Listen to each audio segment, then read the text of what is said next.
నీకెందుకు కోపం వచ్చిందయ్యా? ఎట్రా అంటేనే ఆ గుమ్మడికాయ దొంగ నువ్వు ఎట్లా వ్యాపారం చేసినావో లేదో అది నీకు తెలుసాలి. నువ్వు ఎందుకు రియాక్ట్ అయినావంటే నువ్వు ఆ తప్పు చేసినావు, వ్యాపారం చేసావనే కదా. రెండవది, మా వైసీపీ పార్టీకి వెన్నుపోటు పొడిచి వెళ్ళిపోయినావు అని చెప్పావు. వైసీపీ ఏ పార్టీలో ఉన్నా ఎక్కడున్నా మగవాడు మారి మీసాలు చెప్పి నిక్కచ్చిగా ఉంటా.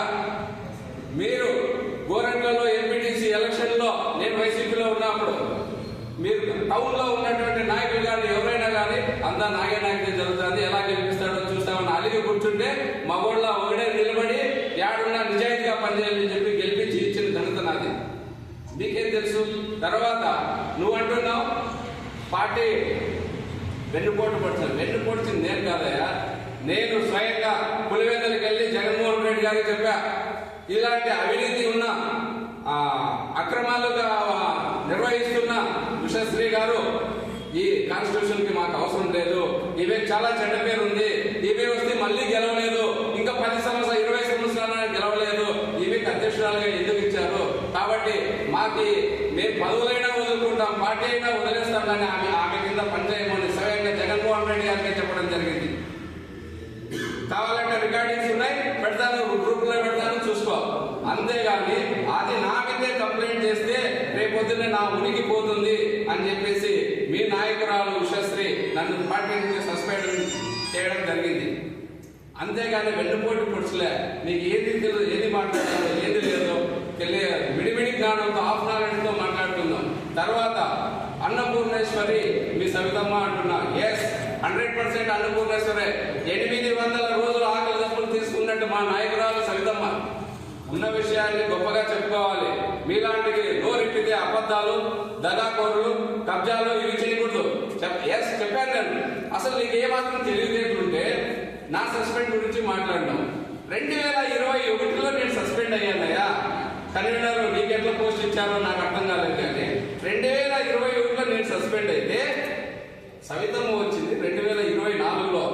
సవితమ్మ సస్పెండ్ చేయించింటే నీకు సస్పెండ్ చేయించే నువ్వు చెప్తాను. ఎప్పుడు 21 ఎప్పుడు 24 ఎక్కడ, ఏమి తేడా లేకుండా, మినిమం తెలివితేటలు లేకుండా ఇలాంటి వాళ్ళు తెచ్చిపెడతారని చెప్పేసి ప్రజలు నవ్వుకునే పరిస్థితి అయిపోయింది. తర్వాత నేను ఆమె సస్పెన్షన్ ఎందుకు పోతే మా విషయం ఎందుకు పోతే చచ్చిపోతాను అని చెప్పినాను. నేను ఆ మాట అనింటే ఇప్పుడు రావా టెంకాయ ఎత్తుకొని గుళ్ళ చూద్దాం, నువ్వు మొగాడైతే రా, మీరు సచ్చినులు అయితే రండి. నేను ఆ వర్డ్ ఉపయోగించలేదు. తల వంచుకొని బతకాల్సిన అవసరం నాకు లేదు. కష్టపడి నిజాయితీగా ఉన్నాం, ఎక్కడైనా ఉన్నా నిజాయితీగా బతుకుతాం, నిజాయితీగా మాట్లాడతాం. అంతేగాని ఇట్లా బహిరంగంగా మన నోటికి వచ్చిన ఏదో ఒకటి మీడియాలో పోవాలని చెప్పి నోరిప్పితే అబద్ధాలు అనేది చెప్పకూడదు.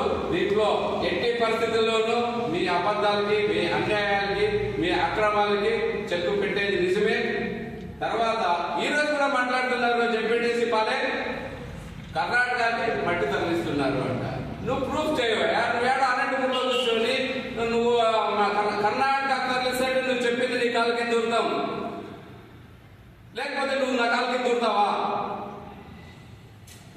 ఉషమ్మ 10 సంవత్సరాలు గెలవదు, గెలిస్తే గుండు కొట్టించుకుంటారు అని చెప్పినాను. వాస్తవం అది. ఆ మాటకు నేను కట్టుబడి ఉన్నా. నువ్వు ముఖాలు నువ్వు గెలుస్తావు, ముఖాలు గెలవకపోతే సగం మీసం తీపించుకునే నువ్వు ఈ రోజు సిద్ధమేనా? ఈ రోజు మాటించిండు, నువ్వు సగం మీసం తీసుకొని గోరంట్లకు తిరగలవా? సవితమ్మ గెలుస్తుంది, మళ్ళా నువ్వు సగం తీసుకొని తిరుగుతావా? ఈ బతుకు నువ్వు చూసుకోవాలి. కానీ నోరు ఉంది కదా, నేను ఆటి నుంచి మాట్లాడే 3 రోజులు ప్రాక్టీస్ చేసి నువ్వు గోరంట్లకు వస్తాను. గోరంట్లో అభివృద్ధి చేశానా లేదా అని గోరంట్లో ప్రజలకు తెలుసు. నువ్వు ఆటో జెరాక్స్ సెంటర్లో ఉండి అనంతపురం సంతలో నీకు అలవాటు అబద్ధాలు చెప్పడము, మోసాలు చేయడము. నీకు ఎందుకంటే సంతలో నీకు అలవాటు. ఏదో మోసం చేసి అబద్ధం చెప్తే గానీ నీకు ఆ ఎద్దులు నమ్ముకొని ముద్ద తినేవాడు నువ్వు దానికి నువ్వు అబద్ధాలు చెప్పుకోవాలా. నేను కష్టపడి పెట్టుబడి పెట్టి రియల్ ఎస్టేట్ చేసి డబ్బు సంపాదించానయ్యా. నీ మాత్రం సందులో పోయి వ్యాపారం చేసుకోలే. నీకు అవే బుద్ధిలే, ఇంకా పోలే. నీ కల్చర్ మారలేదు. మళ్ళా నీకు నేనే పోటీ. నీకు బతికున్నందుకు ఎంతసేపు చూడు. ఇంకా ఒకటి చెప్తున్నా, ఇంకా కొంతమంది చెప్తున్నారు వజ్రం ఎక్కడున్నా వజ్రమే, అది ప్రకాశిస్తూనే ఉంటుంది, దాని విలువ తగ్గదు. నువ్వు ఇనుపు ముక్క, తుప్పు పట్టిన ఇనుపు ముక్క ఏ రోజైనా నువ్వు కుదిరిపోవాల్సిందే ఏడుస్తూ. ఈ వజ్రం వజ్రంగానే ఉంటుంది. ఎవరు నమ్మినా నమ్మకపోయినా మేము హానెస్ట్ గానే ఉంటాం. అలాంటి హానెస్ట్ లేనప్పుడు రాజకీయాలను వదులుకుంటాం, కానీ మనం నిజాయితీని చంపుకొని బతకలేదు. ఇది గుర్తుంచుకో జయరాం. ఛాలెంజ్, నువ్వు సగం మీసం తీసుకురా.